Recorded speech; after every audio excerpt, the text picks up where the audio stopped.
नमस्कार, आप देख रहे हैं सी न्यूज भारत और मैं हूं आपके साथ ज्योति अरोड़ा। खबर राजधानी लखनऊ के इको गार्डन से है, जहां आरक्षित वर्ग के शिक्षक अभ्यर्थियों के धरने में भीम आर्मी के प्रदेश संगठन सचिव अनिकेत धानुक ने पहुंचकर 6 सितंबर को होने वाले महाआंदोलन का जायजा लिया और शिक्षक अभ्यर्थियों का हौसला अफजाई की। इस दौरान उन्होंने उत्तर प्रदेश सरकार को ललकारा कि 5 सितंबर तक का वक्त है 69,000 शिक्षक भर्ती में आरक्षित वर्ग के शिक्षक अभ्यर्थियों के अधिकार को लौटा दे। आइए देखते हैं हमारे सी न्यूज संवाददाता उमेश विश्वकर्मा की इस खास रिपोर्ट में कि भीम आर्मी प्रदेश संगठन सचिव अनिकेत धानुक ने क्या कुछ कहा। जैसा कि आज देख रहे हैं इको गार्डन में आरक्षित वर्ग के शिक्षक अभ्यर्थियों के धरने में भीम आर्मी के प्रदेश संगठन सचिव अनिकेत धानुक जी पहुंचे हैं। जी, क्या कहना चाहते हैं? देखिए, भीम आर्मी तो यहाँ पर लगातार पहुंच रही है, हम पहुंच रहे हैं, माननीय चंद्रशेखर आजाद भी यहाँ पर है। तो ये लड़ाई कोई भीम आर्मी की तो है नहीं, ना ये लड़ाई सिर्फ इन भाइयों की है, ये लड़ाई पूरे देश की है, देश में रहने वालों की है और हमारे वजूद की है। और इस लड़ाई को हम जब तक लड़ेंगे जब तक हमारा अधिकार नहीं मिल जाता, और ये हमारे अधिकार हैं जो हमें सरकार छीन रही है। चोर तो वो हैं, हम थोड़ी, हम तो अपना अधिकार मांग रहे हैं। एक तो चोरी कर रहे हैं, ऊपर से सीना चोरी कर रहे हैं। तो सरकार को गिराने के लिए और सरकार को बताने के लिए हम यहाँ पर खड़े हैं, और जब तक खड़े रहेंगे जब तक ये हमारा अधिकार नहीं देती। जैसा कि भीम आर्मी चीफ चंद्रशेखर भाई बीच में यहाँ इन अभ्यर्थियों के साथ बैठे 3 दिन यहाँ धरने में शामिल रहे, इस पत्थर पे, तपते पत्थर पे रात बिताई, बारिश भी झेले। जी बिल्कुल।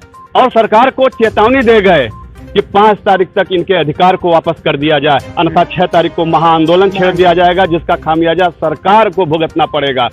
अब इस बात को लेकर क्या तैयारी हो रही है? देखिए, माननीय चंद्रशेखर जी के आदेश पर पूरी भीम आर्मी यहीं पे इन साथियों के साथ रुकते हैं। सभी इन साथियों से पूछ सकते हैं कि हम लोग भी यहीं पर ही हैं, और ये जज्बा जो माननीय चंद्रशेखर आजाद जी के आने के बाद हुआ है, सरकार में हलचल मची है कि अब कोई आ गया है इनकी लड़ाई लड़ने के लिए, तो उन्हें पता चल चुका है। तो तैयारी तो चल रही है, अब समाज जाग रहा है। ये लड़ाई जो है गाँव तो चली गई है, गाँव के लोग आ रहे हैं। उत्तर प्रदेश और पूरे देश भर में जहाँ अगर भी भीम आर्मी के लोग हैं और जो हमारी लड़ाई में शामिल होना चाहते हैं, वो 6 तारीख को आंदोलन में आ रहे हैं। जैसा कि 4 दिन बचा हुआ है, 5 तारीख तक का समय दिया गया है, तो 6 तारीख को क्या चंद्रशेखर जी यहाँ मौजूद रहेंगे? माननीय चंद्रशेखर आजाद भी मौजूद रहेंगे और पूरा जनसैलाब भी मौजूद रहेगा। अपने अधिकारों की लड़ाई के लिए वो कुछ भी करने के लिए तैयार है। क्या लगता है 5 तारीख के पहले सरकार जग जाएगी? ये तो सरकार से पूछिए जाकर के, बहरों को सुनाने के लिए तो धमाके की जरूरत है। 5 से पहले जाग गए तो अच्छी बात, वरना 6 को हम धमाका करेंगे। अभी जो है चेतावनी दिए हुए कई दिन बीत चुके हैं, लेकिन अभी तो जगी नहीं है। देखिए, उनको जागना नहीं आता, उनको सिर्फ महिलाओं पर लाठीचार्ज करना आता है। देखिए, हम आपको सच बता दें कि इस देश का दुर्भाग्य रहा है। ये बातें तो बड़ी बड़ी करते हैं, महिला सुरक्षा की बात करते हैं, मिशन शक्ति की बात करते हैं, बेटी बचाओ बेटी पढ़ाओ की बात करते हैं, और ये पत्थर में मूर्ति और देवी मानते हैं, माता मानते हैं, और उस देवी जो असल में देवी है, जिसने पैदा किया आपको, उसकी इज्जत नहीं करते। तो मैं 2 लाइन कहना चाहूँगा कि इतिहास में पहली औरत कौन थी जिससे सबसे पहले जलाया गया, मैं नहीं जानता, लेकिन जो भी रही होगी मेरी माँ रही होगी। मेरी चिंता इस बात की है कि भविष्य में वो आखिरी स्त्री कौन होगी जिसे सबसे अंत में जलाया जाएगा, मैं नहीं जानता, लेकिन जो भी होगी मेरी बेटी होगी, और ऐसा हम सब नहीं होने देंगे।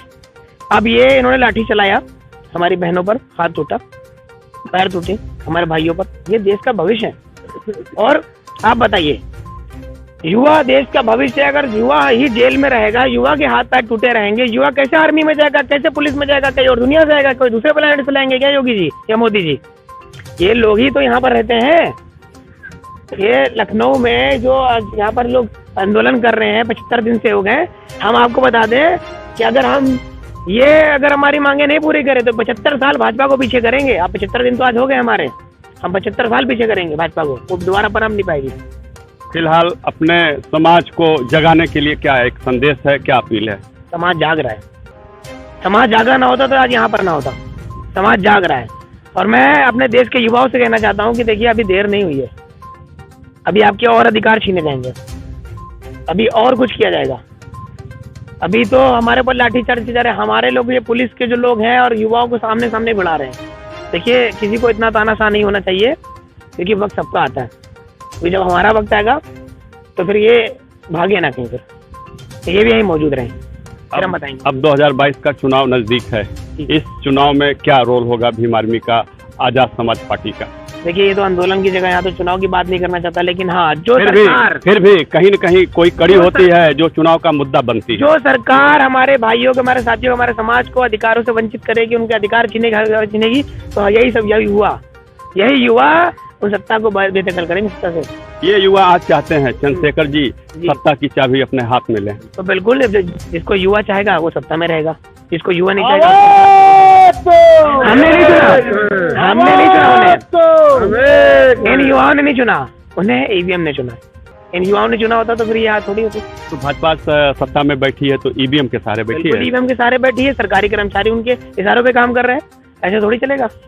अब यही युवा है सत्ता से बेदखल करेंगे, तो बहुत जल्दी कई आंदोलन आपके सामने भीम आर्मी माननीय चंद्रशेखर जी की द्वारा देखेंगे आप। तो आने वाले चुनाव में आजाद समाज पार्टी सभी सीटों पे चुनाव लड़ेगी या गठबंधन करेगी? देखिए वो तो हमारे कोर कमेटी माननीय चंद्रशेखर आजाद जी तय करेंगे, और भाजपा को रोकने के लिए हमें कुछ भी करना पड़ेगा तो हम करेंगे। फिलहाल राजनीति के मैदान में, चुनावी समर में आजाद समाज पार्टी कूदेगी जरूर?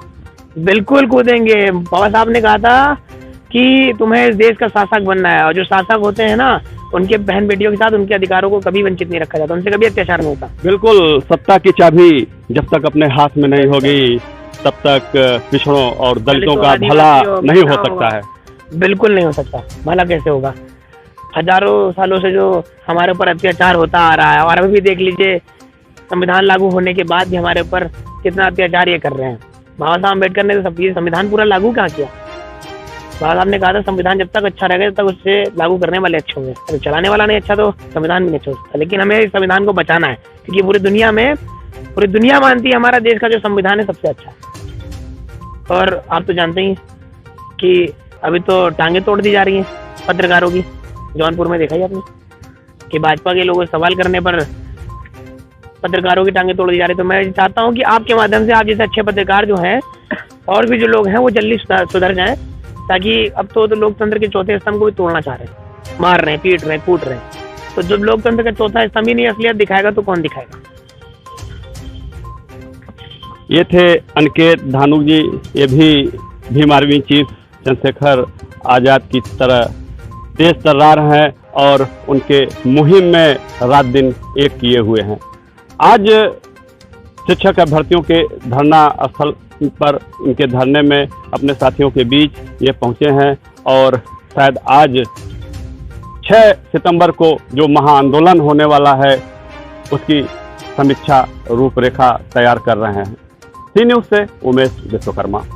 खास खबर में फिलहाल के लिए इतना ही। देश और दुनिया की तमाम बड़ी खबरों के लिए आप देखते रहिए सी न्यूज़ भारत।